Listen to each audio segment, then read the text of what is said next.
అందరికీ స్వాగతం. ఈరోజు దివ్య జ్ఞానము 4వ అధ్యాయం జ్ఞాన కర్మ సన్యాస యోగము అని ఈ అధ్యాయానికి పేరు. ఓం అజ్ఞానతిమిరాంధస్య జ్ఞానాంజనశలాకయ చక్షురున్మిళితం యేన తస్మై శ్రీ గురవే నమః. నమో ఓం విష్ణుపాదాయ కృష్ణప్రేష్ఠాయ భూతలే శ్రీమతి భక్తి వేదాంత స్వామీతి నామినే నమస్తే సరస్వతి దేవి గౌరవాణి ప్రచారిణే నిర్విశేష శూన్యవాది పాశ్చాత్య దేశధారిణే. हे कृष्णा करुणा सिंधो दीनबंधो जगत्पते गोपेश गोपिका कांता राधा कांता नमोस्तुते. तप्त कांचन गौरांगी राधे वृंदावनेश्वरी वृषभानुसुते देवी प्रणमामि हरिप्रिये.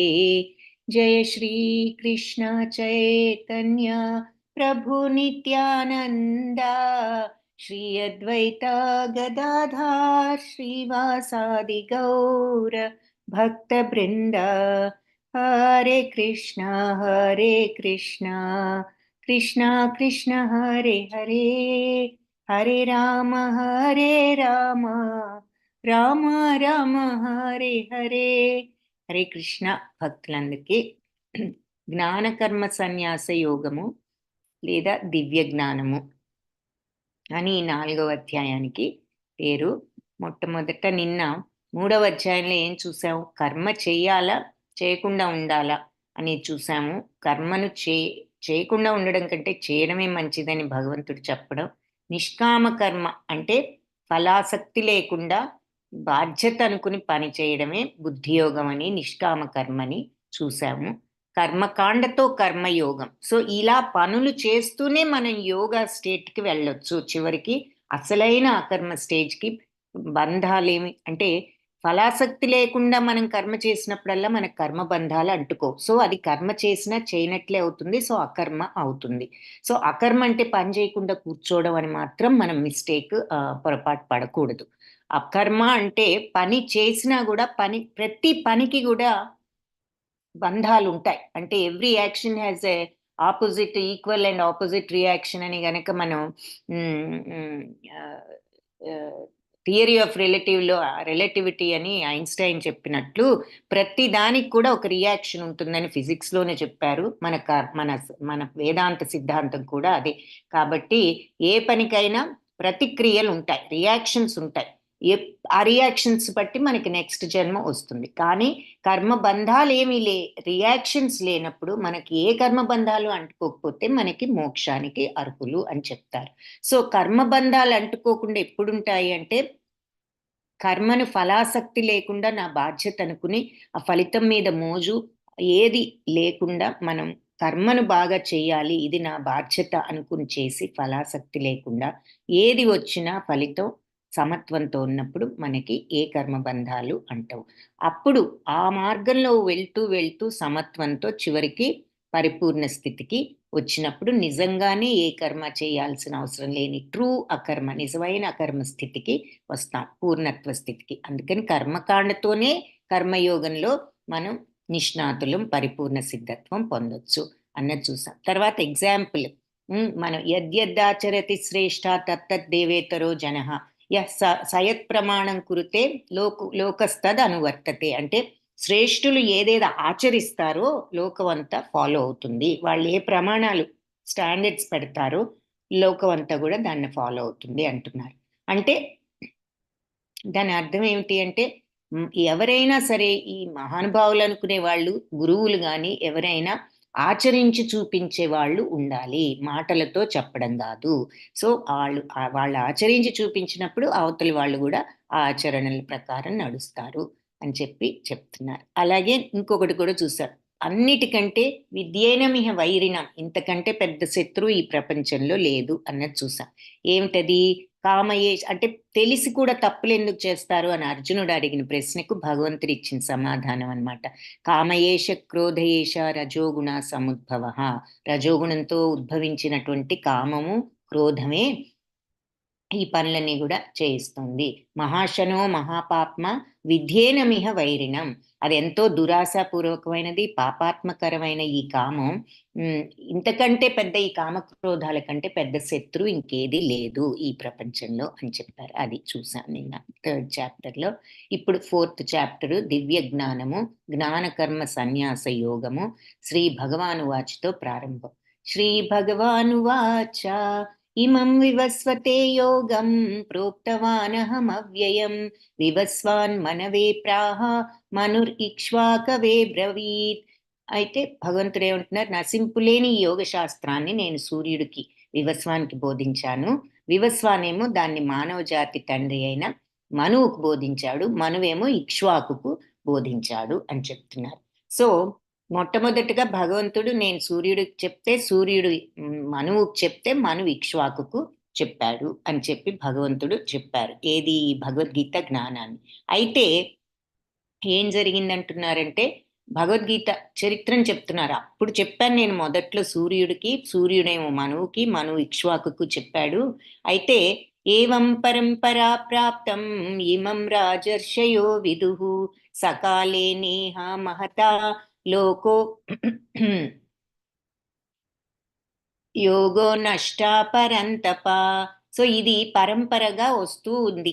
అప్పుడు భగవంతుడు చెప్పిన భగవద్గీత జ్ఞానం సూర్యుడికి చెప్తే ఆయన మరి మనువేమో ఇక్ష్వాకుకు చెప్తూ వచ్చారు. ఇలా పరంపరగా వస్తూ ఎక్కడో వస్తూ వచ్చింది. అలా రాజర్షులందరూ కూడా దీనిని ఈ జ్ఞానాన్ని తెలుసుకున్నారు. అయితే కాలక్రమేణా ఈ మహతాయోగం, ఈ గొప్ప యోగం నష్టపోయాం. పరంతప అంటే శత్రువులను తప్పింపజేసేవాడా అని అర్థం. పరంతప అంటే అర్జునుడిని పరంతప అని పిలుస్తూ ఏమంటున్నారంటే కాలక్రమేణా ఈ యోగాన్ని నష్టపోయామంటే ఏంటంటే ఎక్కడో పోయి మధ్యలో అయిపోయింది చెప్పడం. సో ఈ యోగం మళ్ళీ అలా పరంపరగా రావడం పోయింది, అయిపోయింది అని చెప్తున్నారు. సో దీనిని బట్టి అర్జునుడు ఏమడుగుతున్నాడు అంటే దీనిని బట్టి మనకేం తెలుస్తుంది, భగవంతుడు అసలు శ్రీకృష్ణ భగవానుడు సూర్యుడికి గీతను ఎప్పుడు బోధించారు అంటే మరి సూర్యుడు మొదట్లో ఎప్పుడు 27 సార్లు మనకి 27 యుగ చక్రాలు అయిపోయాయట. 27 యుగ చక్రాలు, యుగ చక్రంలో ఎన్ని యుగాలు ఉన్నాయి? 4 యుగాలు ఉన్నాయి. సత్య, త్రేత, ద్వాపర, కలియుగం. సో ప్రస్తుతం జరిగే యుగ చక్రాలు 3 అయిపోయాయి. ఈ యుగ చక్రంలో సత్యయుగం అయిపోయింది, త్రేతాయుగం అయిపోయింది, ద్వాపర యుగం అయిపోయింది. కలియుగంలో అయిపోయిన కాలం ఏమిటి అంటే 5121 సంవత్సరాలు, 5124 సంవత్సరాలు ఇప్పటికీ అయిపోయాయి అంటున్నారు. సో మొత్తం ఇప్పటి వరకు ఈ యుగ చక్రంలో మనకి ఇన్ని 38.8 లక్షలు ఆ 3 యుగాల్లో ఉన్నాయి. కలియుగంలో ఇన్ని సంవత్సరాలు అయ్యాయి. సో ప్లస్ ఈ యుగ చక్రానికి ముందు ఇలాంటి యుగ చక్రాలు 27 అయిపోయాయి ఇంతకు ముందు. సో ఆ 27 యుగ చక్రాల్లో ఇన్ని సంవత్సరాలు ఉన్నాయన్నమాట. సో అది ప్లస్ ప్రస్తుత యుగ చక్రంలో ఉన్న ఈ సంవత్సరాలు కలిపితే మొత్తం 1205.3 లక్షల సంవత్సరాలు వచ్చాయి. సో మనువు కంటే ముందుగానే భగవంతుడు మరి సూర్యుడికి గీతను బోధించానంటున్నారు. కాబట్టి గీతను 1200 లక్షల సంవత్సరాల క్రితం సూర్య భగవానుడు లేదా వివస్వానుకు బోధించడం జరిగింది. దాన్ని మనం మిలియన్స్ లో చెప్పాలంటే 120 మిలియన్లు అని చెప్పొచ్చు. 120 మిలియన్ లక్షల సంవత్సరాలు. సో ఇక్కడ ఈ గురు పరంపర అంటే ఏమిటి అనేది కూడా చెప్తున్నారు. గురు పరంపర అంటే డిసిప్లిక్ సక్సెషన్ అని ఇంగ్లీష్లో అంటాం. అంటే ఒకరి దగ్గర నుంచి ఒకరికి, మళ్ళీ వాళ్ళ శిష్యుడికి, గురువు శిష్యుడికి, ఆ శిష్యుడు మళ్ళీ తన శిష్యుడికి, మళ్ళీ అతను తన శిష్యుడికి, ఇట్లా జ్ఞానాన్ని ఒకళ్ళ దగ్గర నుంచి ఒకళ్ళకి పాస్ చేయటం. ఇక్కడ దానికి ఉదాహరణగా చెట్టు కొమ్మ నుంచి ఇతను పండు తీస్తున్నాడు, ఇతనికి అందిస్తున్నాడు, ఇతని బుట్టలో పెట్టి ఈ అమ్మాయికి అందిస్తున్నాడు. సో అలా నాలెడ్జిని కూడా ఒకరి దగ్గర నుంచి ఒకరికి రావడాన్ని వస్తూ ఉంటుంది ఆ గురు పరంపరలో. అయితే ఇప్పుడు ఈ గురు పరంపర అన్నది చూస్తున్నాం కాబట్టి మనం ప్రభుపాద గౌడీయ వైష్ణవ గురు సంప్రదాయంలో ఉన్నటువంటి గురువు. అంటే చైతన్య మహాప్రభు ఆ గౌడీయ వైష్ణవ సంప్రదాయం ఆ గురువు. సో ఈయన గురువు అయినటువంటి సరస్వతి, భక్తి వేదాంత సరస్వతి ఆయన ప్రభుపాద గురువు. ఆ తర్వాత మరి ఇంకా పైన గురువులందరినీ కూడా చూస్తున్నాం. సో గురు పరంపరని ఇక్కడ ఈ గురు పరంపర ఏమిటి అంటే గౌడీయ వైష్ణవ సాంప్రదాయం. సో గురు పరంపరలు ముఖ్యమైనవి 4 ఉన్నాయి. బ్రహ్మదేవుడి నుంచి వచ్చింది మధ్వాచార్యులు. అదే ఇప్పుడు మన ప్రభుపాద ఆ గురు పరంపరలో ఉన్నారు. గౌడీయ మధ్వ సంప్రదాయం. లక్ష్మీదేవి నుంచి వచ్చింది రామానుజాచార్య. ఇవి జస్ట్ బ్రీఫ్గా మనకి ఐడియా కోసం చెప్తున్నాము. మనం డీటెయిల్డ్గా ఇందులోకి వెళ్ళాల్సిన అవసరం లేదు. సో గురు పరంపరలు ఏమిటి అంటే బ్రహ్మ నుంచి వచ్చింది మధ్వాచార్యులు, లక్ష్మీదేవి నుంచి వచ్చింది రామానుజాచార్యులు, శివుడి దగ్గర నుంచి వచ్చింది పరమశివుడి దగ్గర నుంచి వచ్చింది విష్ణు స్వామి. 4 కుమారులు ఎవరు అంటే బ్రహ్మదేవుడికి 4 కుమారులు మీరు వినే ఉంటారు. ఏది సనక సనందనాది సనత్ సనాతన కుమారులు. ఈ 4 కూడా చాలా ఎప్పుడు చిన్నపిల్లల్లాగానే ఉంటారు చూస్తానికి. వాళ్ళు మహాజ్ఞానులు. సో వాళ్ళు నుంచి వచ్చినది నింబకాచార్య గురు పరంపర. ఈ 4 కూడా కొంచెం ముఖ్యమైన గురు పరంపరలు. మనది ఈ ప్రభుపాదది మనం ఈ గురు పరంపర గౌడీయ మధ్వ సంప్రదాయం. సో అర్జునుడితో చెప్తున్నారు కదా, నేను సూర్యుడికి చెప్పాను అని చెప్పేసి. సో అర్జునుడు ఇంకా ఏమంటున్నారంటే సయేవాయం మయా తేద్య యోగ ప్రోక్తా పురాతనః భక్తోసి మే సఖా చేతి రహస్యం హి ఏతదుత్తమం. అర్జునుడు యొక్క అర్హత ఏమిటి అంటే అర్జునుడు భక్తుడు, స్నేహితుడే కాకుండా భక్తుడు, తర్వాత భగవంతుడు సర్వోన్నతుడని అంగీకరించినవాడు, దేవాది దేవుడు శ్రీకృష్ణుడని తెలిసినవాడు. అది అర్జునుడి యొక్క అర్హత ఈ భగవద్గీతను చెప్పించుకోవడానికి. సో ఏమిటి ఈ భగవద్గీత జ్ఞానం అని గనక మనం ఆలోచిస్తే ముఖ్యంగా భగవంతుడు ఆయన విభూతులు గురించిన జ్ఞానం. విభూతులు అంటే భగవంతుడి యొక్క మహిమలు, మహత్యాలు, వైభవాలు, ఇంగ్లీష్లో గ్లోరీస్ అని చెప్పుకోవచ్చు. సో ఆ భగవత్ వైభవం, భగవత్ మహత్యం, భగవత్ మహిమ గురించి తెలుసుకునేటటువంటి జ్ఞానం ఫస్ట్ది ఇక్కడ భగవద్గీతలో మనం అది. రెండవది ఆత్మకు సంబంధించిన జ్ఞానం చూసాం సెకండ్ చాప్టర్లో, అది తెలుసుకున్నాము కొంతవరకు థియరిటికల్గా అన్నా. మూడవది మనకి భగవంతుడికి ఉన్న సంబంధం. సో అదేంటి యోగా కనెక్షన్. ఆ కనెక్షన్ గురించే ప్రతి చాప్టర్లో చదువుతున్నాం. ప్రతి అధ్యాయానికి యోగం అనే పేరు ఉంది. యోగా అంటే భగవంతుడితో ఆ సంబంధం పెట్టుకోవడం, కనెక్షన్ పెట్టుకోవడం అనుకున్నాం. సో అన్ని అధ్యాయాలకి యోగా అని చివరిలో ఎందుకు వచ్చింది అంటే ప్రతి అధ్యాయంలో కూడా భగవంతుడితో ఆ సంబంధాన్ని ఎలా ఏర్పరచుకోవాలో కనీసం ఒక్క శ్లోకంలో అయినా ఉంటుంది, ఆర్ మోర్ దెన్ 1 శ్లోకాస్లో ఉంటుంది. అందుకని ప్రతి చాప్టర్కి కూడా యోగా అనేటటువంటి పేరు ఉన్నది. సో భగవంతుడు ఇట్లా నేను సూర్యుడికి ఎప్పుడో చెప్పడం జరిగింది అని అంటే ఎప్పుడు చెప్పారు అని చూస్తే మరి మనం లెక్క చూసేటప్పటికి 120 మిలియన్ సంవత్సరాలు లేదా 1205 లక్షల సంవత్సరాల క్రితం చెప్పారు. మరి అప్పుడు అర్జునుడికి ఒక సందేహం వచ్చింది. అర్జున ఉవాచ అపరం భవతో జన్మ పరం జన్మ వివస్వతః కథమేతద్విజానీయాం త్వమాదౌ ప్రోక్తవానితి. సూర్యదేవుడు మరి ఎప్పుడో వివస్వాను నీకంటే ముందు పుట్టాడు కదా, ఎప్పుడో ఉన్నాడు, నువ్వేమో మరి ఇప్పుడు ఈ ద్వాపర యుగంలో నువ్వు ఇప్పుడున్నావు, నువ్వు ఈ విద్యను అతనికి మొదట్లోనే ఎప్పుడో ప్రారంభంలో ఉపదేశించావని అంటున్నావు, నాకేమీ అర్థం కావడం లేదు అంటున్నాడు అర్జునుడు.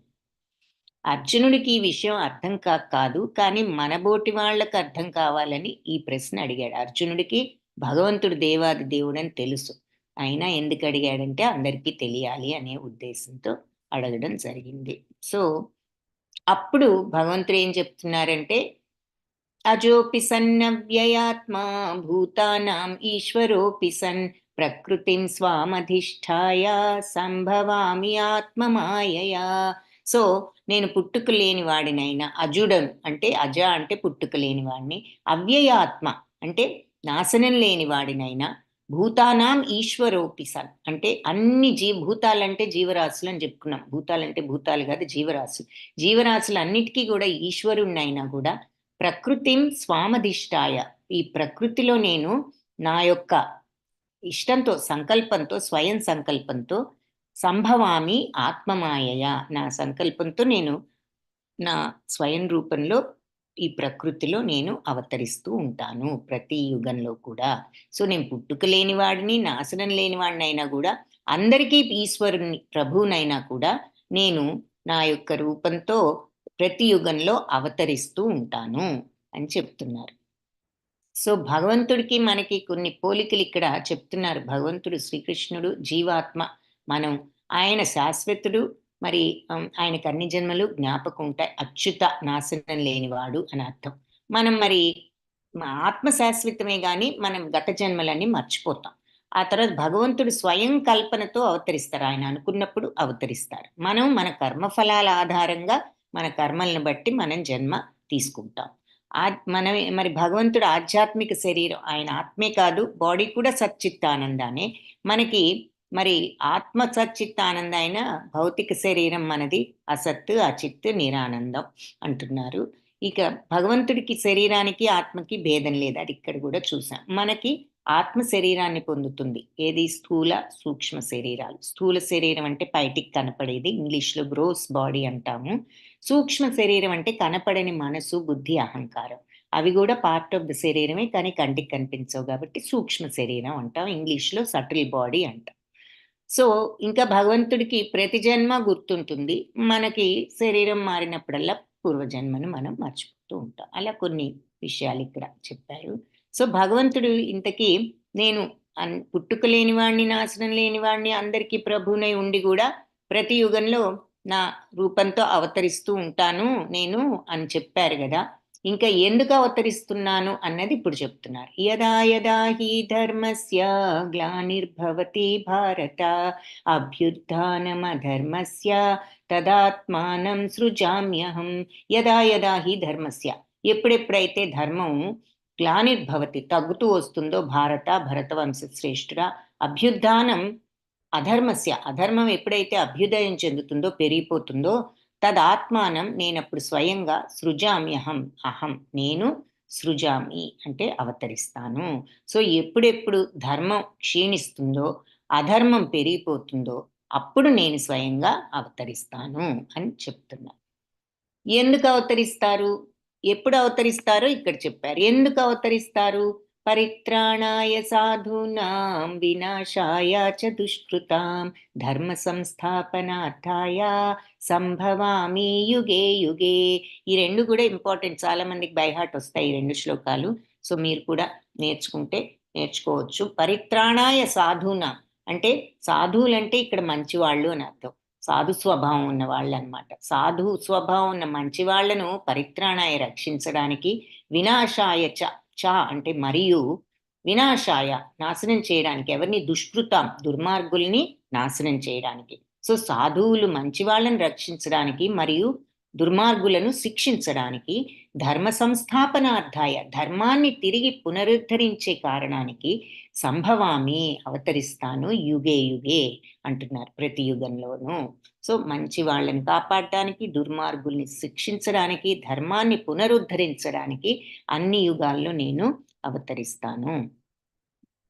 ఇక్కడ భగవంతుడు మరి శ్రీకృష్ణ ద్వాపర యుగంలో అవతరించినప్పుడు ఆయన దేవకీ వసుదేవుల కారాగారంలో కనిపించి చెప్పి చిన్న బాలుడిగా అక్కడ మారటం చూస్తాము. ఆ బాలుణ్ణి మరి కంసుడు తీసుకువెళ్ళి నంద మహారాజు ఇంట్లో పెట్టడానికి తీసుకువెళ్తున్నప్పుడు మరి వర్షంలో ఆదిశేషు పడవతో నీడనివ్వటం, ఆ భగవంతుడి మాయ వలన అందరూ భటులు కూడా ఆ ద్వారపాలకులందరూ నిద్రలో ఉండటం ఇక్కడ చూస్తున్నాం. గేట్లు వాటంతట అవే ద్వారాలు తెరుచుకోవడం జరిగింది. సో భగవంతుణ్ణి తెలుసుకోవాలి అంటున్నారు. ఈ భగవంతుణ్ణి తెలుసుకోవడం వల్ల వచ్చే లాభం ఏమిటి అని మనకు ఒక ప్రశ్న గనక వస్తే ఇక్కడ ఆ కారణం చెప్తున్నారు. ఎందుకు భగవంతుని తెలుసుకోవాలి అంటే, జన్మ కర్మ చ మే దివ్యం ఏవం యో వేత్తి తత్వతః త్వక్త్వా దేహం పునర్జన్మ నైతి మామేతి సో అర్జున. జన్మ కర్మ చ మే దివ్యం, మన దివ్యమైనటువంటి నా జన్మలు, నా జన్మ, నా కర్మలు, భగవంతుడి యాక్షన్స్ కూడా అన్నీ కూడా దివ్యమైనవి. ఆయన కర్మలు, ఆయన జన్మ దివ్యమైనది. ఆయన యొక్క దివ్య కర్మలు, జన్మను ఏవంయో వేత్తి తత్వతః ఎవరైతే అర్థం చేసుకుంటారో ఆయన దివ్య స్వభావాన్ని, త్యక్త్వా దేహం దేహం వదిలిన తర్వాత పునర్జన్మ నైతి.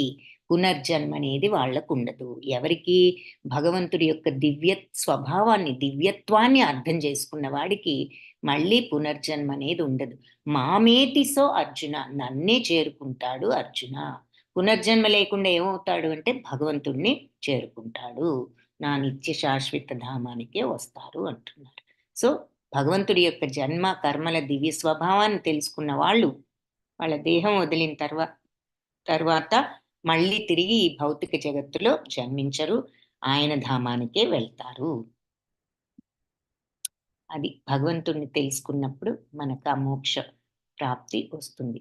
సో భగవంతుణ్ణి ఎలా తెలుసుకుంటాం, ఎవరు తెలుసుకుంటారు అంటే వీతరాగ భయక్రోధ మన్మయామ. సో ఈ శ్లోకం మనకు చెప్తోంది భగవంతుణ్ణి ఎలా చేరుకోవాలో. అందుకని ప్రతి అధ్యాయంలో భగవంతుణ్ణి సంబంధం పెట్టుకోవడం అంటే కనెక్షన్ పెట్టుకోవడం, అక్కడికి భగవంతుణ్ణి చేరుకోవడం ఉంటుంది. కాబట్టి ప్రతి అధ్యాయానికి ఒక యోగం అని పేరని చెప్పుకున్నాం కదా. సో ఇక్కడ మరి భగవంతుణ్ణి ఈ రకంగా చేరుకోవచ్చు అని చెప్తున్నారు. ఆయన దివ్య స్వభావాన్ని తెలుసుకున్న వాళ్ళు, జన్మ కర్మల దివ్య స్వభావాన్ని అని. సో ఎవరు అలా తెలుసుకోగలుగుతారు అంటే ఎవరైతే వీతరాగ భయక్రోధ మన్మయ మాముపాశ్రితా బహావో జ్ఞాన తపసా పూత మద్భావమాగతా. వీతరాగ భయక్రోధ అంటే రాగాన్ని, భయాన్ని, క్రోధాన్ని, కోపాన్ని వీత ఎవరైతే వదిలిపెడతారో, సో అనురాగం అంటే అటాచ్మెంట్, నాది నాది నాది అనుకునేటటువంటి ఆ అటాచ్మెంట్, క్రోధం కోపము, భయం. భయం అంటే ఏమిటి? భయం ఎప్పుడు వస్తుంది? ఆందోళన వచ్చినప్పుడు భయం వస్తుంది. ఆందోళన ఎప్పుడు వస్తుంది? మనం అనుకున్నది సరిగ్గా జరగదేమో అని అనుకున్నప్పుడు భయం ఏర్పడుతుంది. సో ఆందోళన అనేది ఎప్పుడు ఉండదు. భగవంతుడి మీద పూర్తి నమ్మకం, ఆయన ఏది చేసినా మంచే, ఏది చేసినా నేను యాక్సెప్ట్ చేస్తాను, శరణాగత తత్వం అన్నమాట అది. అది ఉన్నప్పుడు ఈ భయం అనేది ఉండదు, క్రోధం ఉండదు, ఈ అటాచ్మెంట్స్ కూడా ఉండవు. సో ఈ మూడింటిని వదిలిపెట్టిన వాళ్ళు రాగభయ క్రోధాలను వదిలి మన్మయ మాం ఉపాశ్రిత. సో మనస్సుతో వాళ్ళు నన్నే ఆశ్రయించి, నా మీద మనస్సు పెట్టి నన్ను ఆశ్రయించిన వాళ్ళు బహావో జ్ఞాన తపస్స, ఎంతో మంది జ్ఞాన తపస్సులు ద్వారా పూత మద్భావమాగత, నా భావాన్ని వాళ్ళు అర్థం చేసుకున్నారు ఇంతకు ముందు పూర్వము అంటున్నారు. సో రాగభయ క్రోధాలను వదిలి నన్ను ఆశ్రయించి, నా మీద మనస్సుతో నన్ను ఆశ్రయించిన ఎంతో మంది జ్ఞాన తపస్సులు ఇంతకు పూర్వం నన్ను నా భావాన్ని పొందారు అని చెప్తున్నారు. నా దివ్య ప్రేమను పొందారు అంటే భగవంతుడి యొక్క సచ్చిత్తానంద తత్వాన్ని వాళ్ళు అర్థం చేసుకున్నారు. ఎలా? మాటలతో కాదు, వాళ్ళు ఎక్స్పీరియన్స్తో అనుభవపూర్వకంగా తెలుసుకున్నారు. ఆయన యొక్క సచ్చితానంద తత్వం, దివ్యానందం, ప్రేమానందం, నిత్యానందం ఎప్పుడు వస్తుంది అంటే భగవంతుడి లాగా నిస్వార్థమైన ప్రేమతత్వం అన్నమాట. అది వాళ్ళకి అంటే శత్రువు మిత్రువు ఒకటే, కష్టము సుఖము ఒకటే, లాభం నష్టం ఒకటే అనుకున్న వాడికి ఆ మెంటాలిటీ డెవలప్ అవుతుంది. సో ఆ నిత్యానందం, సచ్చితానందం వస్తుంది. అలాంటి స్టేజ్ వచ్చి వాళ్ళందరూ కూడా నా దివ్య ప్రేమను పొందారు అని చెప్తున్నారు. అంటే భగవంతుణ్ణి పొందటానికి ఆయన ప్రేమకి అర్హత ఏమిటి అంటే అది అని మనకు ఆ శ్లోకం ద్వారా అర్థమవుతుంది అనమాట. వీతరాగ భయక్రోధ, రాగాన్ని, అటాచ్మెంట్ని, భయక్రోధాల్ని వదిలి భగవంతుణ్ణి మీద మనసును తిప్పి ఆయన ఆశ్రయించిన వాళ్ళు ఎంతోమంది జ్ఞాన తపస్సులు ఇంతకు పూర్వం ఆయన యొక్క భావాన్ని పొందారు, అర్థం చేసుకోగలిగారు. ఏ యథా మాం ప్రపద్యంతే తాంస్తథైవ భజామ్యహం మమ వర్త్మానువర్తంతే మనుష్య పార్థ సర్వశః. ఎవరు ఏ రకంగా నన్ను ప్రపద్యంతే అంటే శరణు వేడటం. ఏ యథా మాం, ఏ రకంగా నన్ను శరణు వేడతారో తాంస్తథైవ భజామ్యహం, వాళ్ళని ఆ రకంగా నేను అనుగ్రహిస్తాను. మమ వర్త్మాను వర్తంతే. సో అందరూ కూడా నన్ను ఏదో ఒక మార్గంలో నన్ను అనుసరిస్తారు. మనుష్యులందరూ కూడా నన్ను ఏదో ఒక మార్గంలో అనుసరిస్తారు. పార్థ సర్వశః, అందరూ కూడా అంటున్నారు. అంటే కర్మ మార్గంలో కానీ, జ్ఞాన మార్గంలో కానీ, మరి భక్తి మార్గంలో కానీ, ఎవరికి తోచిన మార్గంలో వాళ్ళు నన్ను అనుసరిస్తారు. ఇక్కడ చూపిస్తున్నారు మరి జ్ఞాన మార్గం, కర్మ మార్గం. ఇతను పనులు చేస్తూనే ఉన్నాడు. కానీ ఎలా చేస్తున్నాడు? బుద్ధి యోగంతో. ఇది నా బాధ్యత అనుకుని చేస్తున్నాడు. లాభ నష్టాలు ఏదొచ్చినా భగవంతుడి ప్రసాదం అనుకుని ఊరుకుంటున్నాడు సమత్వంతో. సో కర్మ చేస్తూనే యోగా స్టేజ్‌లోకి అలా వెళ్ళొచ్చు. అలాగే జ్ఞాన యోగం, అష్టాంగ యోగం. ఇది అష్టాంగ యోగం. అదేంటో 6థ్ చాప్టర్‌లో చూస్తాం. అంటే ఈ మరి తపస్సులు వాటికి ఎంత తీవ్రంగా వాళ్ళు ట్రై చేయాలి అన్నది అష్టాంగ యోగం. ఇది జ్ఞాన యోగం. ఇది భక్తి యోగం. భగవంతుడినే ఎప్పుడు మనసులో ఉంచుకోవడం. అది భక్తి యోగం. సో ఏదో ఒక మార్గంలో అందరూ నన్ను అనుసరిస్తారు. ఆ తర్వాత మరి నిజంగా అందులో పరిపూర్ణత చెందిన వాళ్ళు మరి ఆధ్యాత్మిక లోకం భగవంతుడిని చేరుకుంటారని ఇక్కడ చూపిస్తున్నారు. కాంక్షత కర్మణం. అయితే మనం ఈ చాలా సార్లు దేవతల్ని కొన్ని అవసరాల కోసం పూజిస్తూ ఉంటాం. ఎందుకు అనేది ఇక్కడ చెప్తున్నారు. ఏమని? కాంక్షత కర్మణాం సిద్ధిం యజంత ఇహ దేవతాః క్షిప్రం హి మానుషే లోకే సిద్ధిర్భవతి కర్మచ.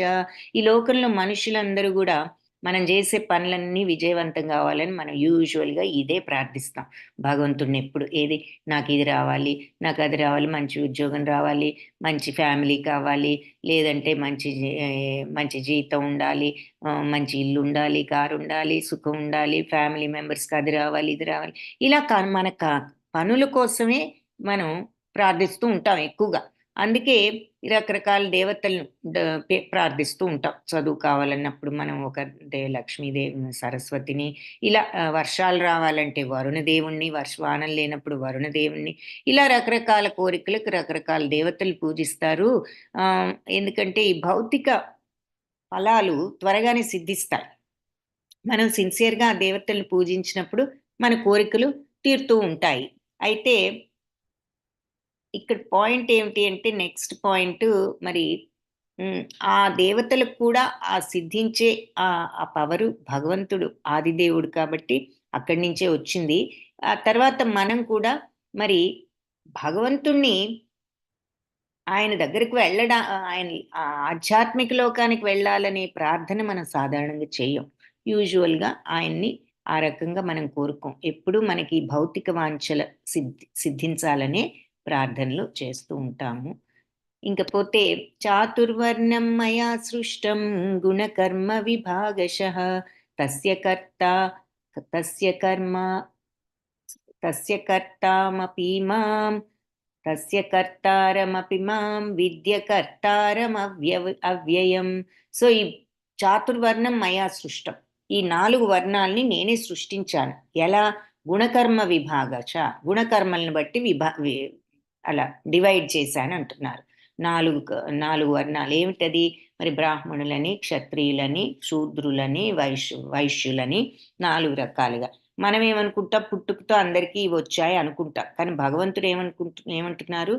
వాళ్ళ గుణాలను బట్టి ఈ రకంగా నేను విభజించాను అని చెప్తున్నారు. సో కొంతమందికి మరి విద్య మీద ఇంట్రెస్ట్ ఉంటుంది, కొంతమందికి నాయకత్వం మీద ఇంట్రెస్ట్ ఉంటుంది, కొందరికి వ్యాపారం మీద, పాడి పంటల మీద ఉంటుంది, కొందరికి పనులు చేసి సేవ చేయడం మీద ఉంటుంది. సో వాళ్ళ యొక్క ఇంట్రెస్ట్ స్వభావాన్ని బట్టి ఈ 4 విభజనలు చేశాను. అయితే ఈ వ్యవస్థకి నేను సృష్టికర్తనైనా నేను మార్పు లేని వాడిని కాబట్టి నన్ను అకర్తగానే తీసుకోవాలి అని చెప్పి మళ్ళీ చెప్తున్నారు. కిం కర్మ కిం అకర్మేతి కవయోప్యత్ర మోహితాః తత్తే కర్మ ప్రవక్ష్యామి యజ్ఞాత్వా మోక్షసే శుభాత్. కిం కర్మ, కర్మ అంటే ఏమిటి? కిం అకర్మ, అకర్మ అంటే ఏమిటి? ఏతి అనేది సర్టెన్‌గా కవయోప్యత్ర మోహిత.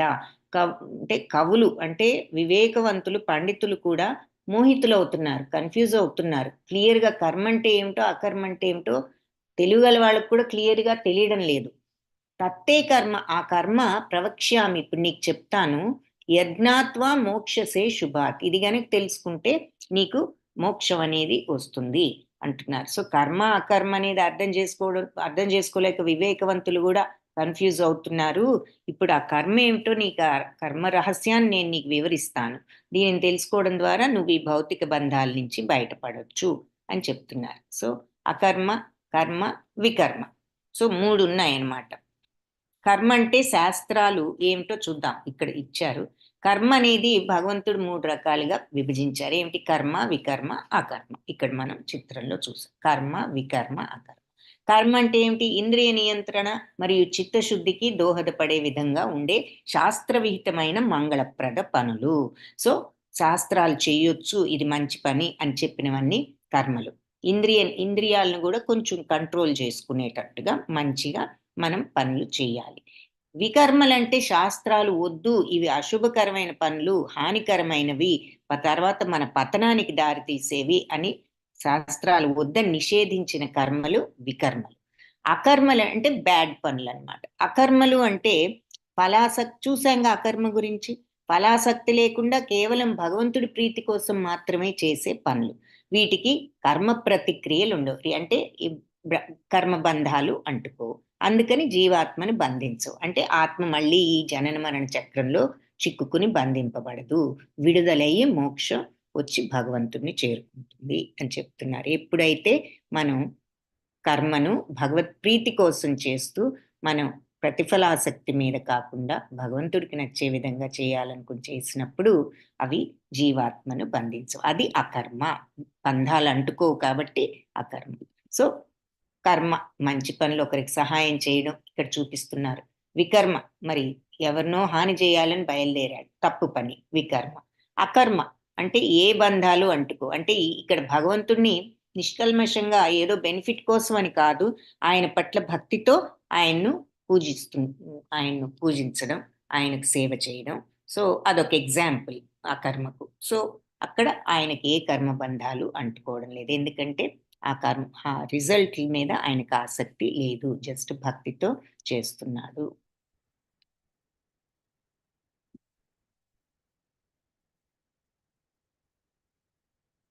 కర్మణో హ్యపి బోద్ధవ్యం, బోద్ధవ్యం చ వికర్మణః, అకర్మణశ్చ బోద్ధవ్యం గహనా కర్మణో గతి. ఈ కర్మగతులను అర్థం చేసుకోవడం చాలా కష్టం. అందుకే కర్మ, వికర్మ, మరి అకర్మ అనేది మనం చక్కగా గ్రహించడం, తెలుసుకోవాలి ముందుగానే అంటున్నారు. తద్విద్ధి ప్రణిపాతేన పరిప్రశ్నేన సేవయా ఉపదేక్ష్యంతి తే జ్ఞానం జ్ఞానినస్తత్వదర్శినః. సో గురువుని చేరి పరమ సత్యాన్ని నేర్చుకో. విని ఎలా? తద్విద్ధి ప్రణిపాతేన పరిప్రశ్నేన సేవయ. సో ఇది ప్రశ్నలు వేస్తూ, ఆయనకు సేవలు చేస్తూ అప్పుడు ప్రశ్నలు వెయ్యి. మర్యాదగా వినయంతో ఒక గురువు దగ్గరికి వెళ్ళి గురువుకు సేవ చేస్తూ ఆయన్ని ప్రశ్నలు వేయొచ్చు. ఉపదేక్ష్యంతితే జ్ఞానం. నీకప్పుడు జ్ఞానాన్ని ఉపదేశిస్తారు. ఎవరు? జ్ఞానిన తత్వదర్శిన. జ్ఞానతత్వాన్ని దర్శించిన వాడు కాబట్టి ఆ గురువు నీకు జ్ఞానాన్ని ఉపదేశిస్తాడు అని చెప్తున్నారు. సో అటువంటి గురువుని చేసుకో. ఏది?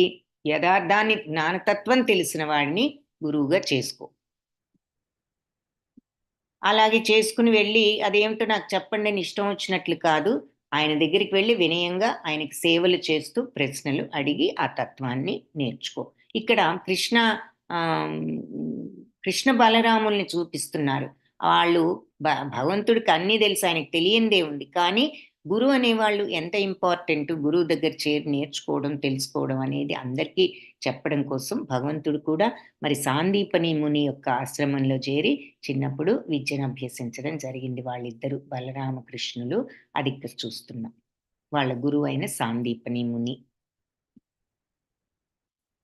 శ్రద్ధావాన్ లభతే అయితే ఈ జ్ఞానాన్ని ఎవరు సాధించగలరు? జ్ఞానం అంటున్నాం గదా! మరి ఆత్మజ్ఞానం, ఆత్మతత్వం, పరతత్వం, ఈ సచ్చిదానంద తత్వం అన్నీ ఒకటే. భగవంతుడిని చేరుకునే అర్హత, మోక్షము ఏదైనా సరే అన్నీ ఒకటే మీనింగ్. ఆ జ్ఞానం ఎవరికొస్తుంది అంటే, శ్రద్ధావాన్ లభతే జ్ఞానం తత్పరః సంయతేంద్రియః జ్ఞానం లబ్ధ్వా పరాం శాంతిం అచిరేణాధిగచ్చతి. శ్రద్ధావాన్ లభతే జ్ఞానం. శ్రద్ధ ఉన్నవాడికే ఈ జ్ఞానం వస్తుంది. తత్పర సంయతేంద్రియ. అలాగే ఇంద్రియాలన్నింటినీ కూడా కంట్రోల్ చేసుకున్నవాడు. ముందు సెన్స్ కంట్రోల్ ఉండాలని మనం ఇంతకు ముందు చాలా 2-3 సార్లు ప్రతి అధ్యాయంలో చూస్తున్నాం. సో సెన్సెస్ని కంట్రోల్ చేసుకోవడం చాలా ఇంపార్టెంట్. ఆ ఇంద్రియ కంట్రోల్ ఉన్నవాడు ఆ శ్రద్ధ ఉండాలి. శ్రద్ధతో ఇంద్రియాలను కంట్రోల్ చేసుకున్నప్పుడు జ్ఞానం లబ్ధ్వా, జ్ఞానం వస్తుంది. పరమశాంతి త్వరలోనే వస్తుంది. అతి త్వరలో వాళ్లకు పరమశాంతి లభిస్తుంది. సో ఈ శ్రద్ధతో ఇంద్రియాలను నియంత్రణ చేసి ఆ రకంగా ఆధ్యాత్మిక జ్ఞానానికి అర్హులయ్యి ఇలాంటి వాళ్ళు ఈ జ్ఞానంతో ఎంతో త్వరలోనే పరమశాంతికి అర్హులు అవుతారు. శాశ్వతమైన పరమశాంతిని పొందుతారు అతి త్వరలోనే అంటున్నారు. ఎవరు సాధించలేరు. ఇదేమో ఎవరు సాధించగలంటే శ్రద్ధ ఉన్నవాళ్ళు మరి ఇంద్రియాలను నియంత్రించుకుని ఈ రకంగా జ్ఞానాన్ని సంపాదించి వాళ్ళు పరమశాంతిని త్వరలోనే పొందుతారు. సో సెన్స్ కంట్రోల్ అంత ఇంపార్టెంట్ అన్నమాట. శ్రద్ధ ఇంపార్టెంట్. శ్రద్ధ లేనిదే ఏ పని చేయలేం. చిన్న పనికైనా పెద్ద పనికైనా శ్రద్ధ అనేది ఉండాలి. ఆ శ్రద్ధ ఉన్నప్పుడే పనిని మనం సవ్యంగా చేస్తాం. సో శ్రద్ధతో ప్రారంభించి ఈ మార్గంలో ఇంద్రియాలను మనం నియంత్రించినట్లయితే క్రమేణా మనం కోరికలను తగ్గించుకుని ఆ జ్ఞానానికి అర్హులము అవుతాము, పొందగలుగుతాం. త్వరలోనే పరమశాంతి వస్తుంది. మరి కోరికలు లేనప్పుడు ఆటోమేటిక్గా పరమశాంతి వస్తుంది. ఎవరు సాధించలేరు? అగ్నశ్చ శ్రద్ధధానశ్చ సంశయాత్మ వినశ్యతి నాయం లోకోస్తి నా పరో న సుఖం సంశయాత్మనః. అగ్నశ్చ అశ్రద్ధదానశ్చ. సో అజ్ఞానము, విశ్వాసము, శ్రద్ధ లేని వాళ్ళు సంశయాత్ములు అంటే సందేహం, ట్రస్ట్, భగవంతుడి మీద నమ్మకం లేదు, వాళ్ళు వినశ్యతి నాశనం అవుతారు. న్యాయంలోకోస్తి ఫెయిత్ లేనప్పుడు ఏ పని శ్రద్ధగా చేయలేం. మరి న్యాయంలోకోస్తి నా పర, ఈ లోకంలో కానీ పరలోకంలో కానీ వాళ్లకు నసుఖం, సుఖం అనేది లేదు. ఎవరికి? సంశయాత్ములకి, ఈ సందేహించే మనసున్న వాళ్ళకి ఈ లోకంలోనూ సుఖం లేదు, పరలోకంలోనూ సుఖం లేదు అంటున్నారన్నమాట. కాబట్టి ఎవరు సాధించలేరంటే ఇలా అశ్రద్ధగా ఉన్నవాళ్ళు ఇది సాధించలేరు అని చెప్తున్నారు. కాబట్టి తస్మాత్ అజ్ఞాన సంభూతం హృత్సం జ్ఞానాసినాత్మనః చిత్వైనం సంశయం యోగం అతిష్టోత్తిష్ట భారత. తస్మాత్ కాబట్టి అజ్ఞాన సంభూతం, అజ్ఞానం వల్ల జనించిన హృత్సం, నీ హృదయంలో నుంచి అజ్ఞానం వల్ల జనించినటువంటి సంశయాలన్నిటినీ కూడా జ్ఞానాసినాత్మన, జ్ఞానం అనేటటువంటి ఖడ్గంతో చిత్వైనం ముక్కలు చేసేయి. ముక్కలు చేసి అతిష్టోత్తిష్ట భారత, నువ్వు లేచి నిలబడు అంటే యుద్ధం చేయడానికి సంసిద్ధుడవుకా అని చెప్తున్నారు. కాబట్టి ఇవన్నీ చెప్పి అజ్ఞానం నుంచి నీ హృదయంలో తలెత్తాయి ఈ సందేహాలన్నీ, వాటిని ఈ జ్ఞానం అనే ఆయుధంతో ఖండించి భరత వంశస్థుడా ఈ యోగంలో నువ్వు స్థితుడవై, ఏ యోగం? నా కర్మను నేను బాధ్యతను నిర్వర్తిస్తాను, తర్వాత ఏది జరిగినా ఇక అది భగవత్ ప్రసాదం అనుకో, నువ్వు గెలిచినా ఓడినా ఏది జరిగినా. సో అనుకుంటూ నువ్వు యుద్ధాన్ని చెయ్యి. ఇక్కడ ఉన్నది దేనికి అంటే క్షత్రియుడిగా నీ బాధ్యత యుద్ధం చేయడం. కాబట్టి తర్వాత నేను వాళ్ళని చంపుతాను, వీళ్ళని చంపుతాను, నేనే చంపగలను అనుకోవడం ఇవన్నీ పక్కన పెట్టు. నువ్వు చేయగలిగిన పని నువ్వు నీ శాయశక్తుల సరిగ్గా వెళ్ళి యుద్ధం చెయ్యి. ఆ తర్వాత ఏది జరగాలో అది జరుగుతుందనే సమత్వంతో ఉండు అని చెప్తున్నారు. కాబట్టి ఈ అజ్ఞానంతో వచ్చిన సందేహాలన్నిటినీ కూడా ఈ జ్ఞానం అనే ఖడ్గంతో నువ్వు ఖండించి వేసి లేచి నువ్వు యుద్ధం చెయ్యి అని చెప్పి ఈ చాప్టర్ చివరికి చెప్పడం జరిగింది. హరే కృష్ణ కృష్ణ కృష్ణ హరే హరే, హరే రామ రామ రామ హరే హరే. ఇది షోడశకం నామనం కలికల్మషనాశకం నాతః పరతరూపాయ సర్వవేదేషు దృశ్యతే. సో కలిసంతరణ ఉపనిషత్తులో ఇలా ఉన్నదన్నమాట. ఏమనంటే హరే కృష్ణ కృష్ణ కృష్ణ హరే హరే, హరే రామ రామ రామ హరే హరే అని అన్ని వేదాలు వెతికినా కూడా ఈ కలియుగం యొక్క విషపూరితమైన ప్రభావాలను రూపుమాపడానికి ఈ 16 పేర్లున్న హరే కృష్ణ మహామంత్ర జపం కంటే వేరే తరోపాయం లేదని కలిసంతరణ ఉపనిషత్తులో చెప్పబడింది.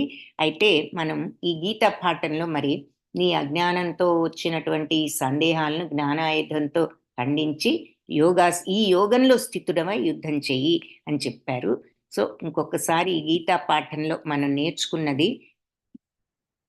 చూద్దాం. ఏం నేర్చుకున్నాం? అత్యంత పాపకర్మలను ఆచరించేవాడు కూడా ఈ దివ్యమైన భగవద్జ్ఞానాన్ని ఆశ్రయించినట్లయితే దుఃఖాలతో కూడిన ఈ భవసాగరాన్ని దాటివేయగలడు. ఎలాంటి పాపం చేసినా చివరికి ఈ జ్ఞానానికి గనక అతను అర్హుడయ్యాడంటే అతను ఈ భవసాగరాన్ని దాటగలడు. ఉదాహరణకి వాల్మీకి, మరి ఆయన ఇదివరకు వేటగాడు, దొంగ. మరి అవన్నీ అలాంటి వేటగాడిని నారద మహాముని వచ్చి నువ్వు ఎందుకు ఈ పనులు చేస్తున్నావు అంటే నా వాళ్ళ కోసం అంటే వెళ్ళి నీ వాళ్ళు నీ పాపాన్ని పంచుకుంటారేమో అడిగంటే ఒక్కళ్ళు కూడా పాపాలను మేము పంచుకోలేమని చెప్పిన తర్వాత ఆయన జ్ఞానోదయమై ఆ రామనామం పలకడం కూడా చేతగాని ఆ అజ్ఞానంలో ఉన్నప్పుడు మరా మరా అను అని నారద మహాముని సలహా ఇస్తే ఆ మరా మరాతో రామరామ అయి ఆయన పుట్టలు వచ్చేటట్టుగా వాల్మీకి అంటేనే పుట్టలని ఆ వచ్చేటంతగా ఆయన తపస్సు ఆ ధ్యానం చేసి చివరికి మరి రామాయణాన్ని రాయగలిగారు. సో ఎలాంటి పాపకర్మలు వచ్చిన వాళ్ళైనా ఆ జ్ఞానాన్ని ఆశ్రయించిన తర్వాత ఈ దివ్య భగవద్ జ్ఞానాన్ని వాళ్ళు ఈ భవసాగరాన్ని దాటివేయగలరు అని చెప్తున్నారు. హరే కృష్ణ కృష్ణ కృష్ణ హరే హరే, హరే రామ రామ రామ హరే హరే. కృష్ణం వందే జగద్గురుం వాంఛాకల్పతరుభ్యశ్చ కృపా సింధుభ్య ఏవ చ పతితానాం పావనేభ్యో వైష్ణవేభ్యో నమో నమః. హరే కృష్ణ. సో ప్రశ్నలు ఏమైనా ఉంటే